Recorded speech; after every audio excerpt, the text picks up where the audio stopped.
तो चलिए दोस्तों, आज हम आपके सामने बात करने वाले राजस्थान जीके को लेकर, प्रश्नोत्तरी को लेकर और कुछ आपको थ्योरी भी बताने वाले हैं जिसको आपको आसानी से सुनना होगा।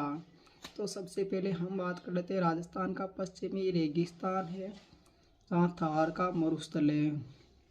तो सबसे पहले आपको बता दें कि भूगर्भिक शास्त्रियों के अनुसार थार के मरुस्थल के स्थान पर पहले विस्तृत समुद्र हुआ था या हुआ करता था, जिसे 33 सागर के नाम से भी जाना जाता है, जो किस किस काल में रहा था और किस काल में यही जो 33 महासागर है वो थार के मरुस्थल के रूप में विभाजित हुआ था।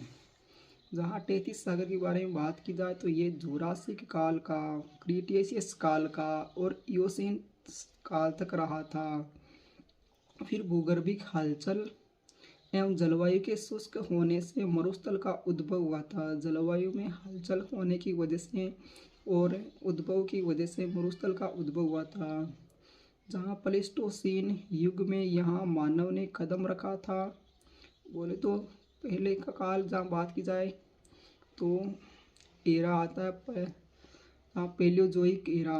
तो पेलियोजोइक एरा में मानव की उत्पत्ति नहीं थी, लेकिन मेसोजोइक एरा में जैविक रूप से उत्पत्ति होने लगी, जहाँ प्लेस्टोसीन युग में यहाँ मानव का भी कदम हो गया था। मानवीय क्रियाकलाप के रूप में यहाँ कृषि एवं पशुचारण शुरू किया गया था। इसमें बालू का स्तूपों का निर्माण भी हुआ था। 4000 से 1000 ईसा वर्ष पूर्व इस क्षेत्र में पूर्णतया मरुस्थलीय दशाओं का निर्माण भी हो गया था। तो अब हम बात करने वाले मरुस्थल थार के मरुस्थल को लेकर, जहाँ इनका विस्तार भारत में भी है और राजस्थान में भी है। थार के मरुस्थल का विस्तार तो कुल थार के मरुस्थल के बारे में बात की जाए तो ये 2 लाख वर्ग किलोमीटर में थार का मरुस्थल है जो कि फैला हुआ है।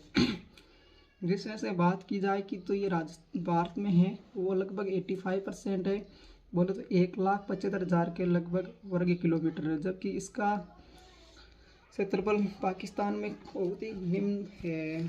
पाकिस्तान में इसका 25,000 वर्ग किलोमीटर तक ये फैला हुआ है, जहाँ पंजाब प्रांत एंड सिंध प्रांत दो ही जहाँ यहाँ राज्य को प्रांत कहा जाता है।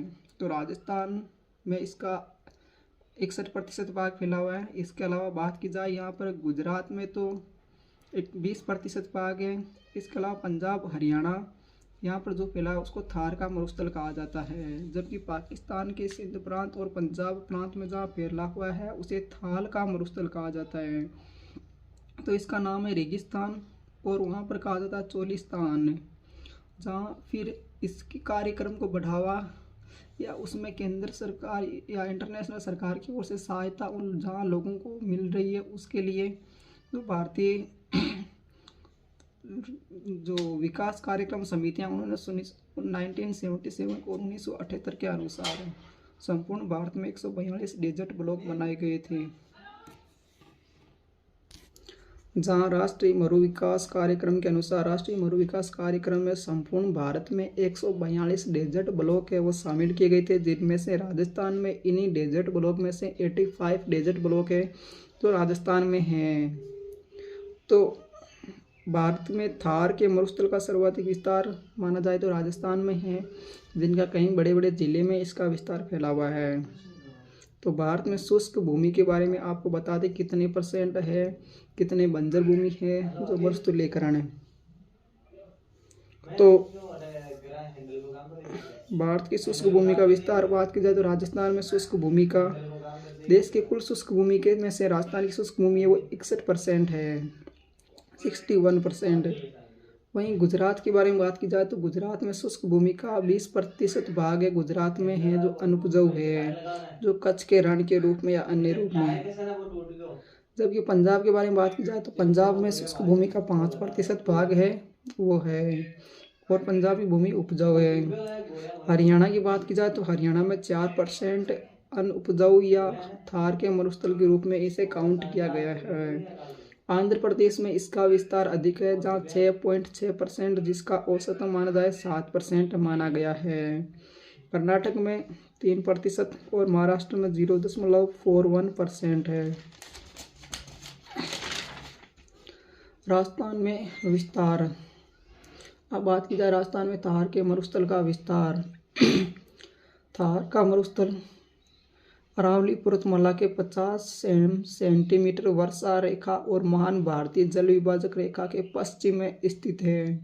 तो जहाँ आप राजस्थान का मानचित्र उठा के देखेंगे तो उसमें थार के मरुस्थल है, वो 50 सेंटीमीटर समवर्षा रेखा जो अरावली पर्वतमाला है उसके पश्चिम में ही इनका विस्तार माना गया है। ये 25 डिग्री से 30 डिग्री उत्तरी अक्षांशों के बीच में स्थित एक गर्म मरुस्थल को काउंट किया गया है।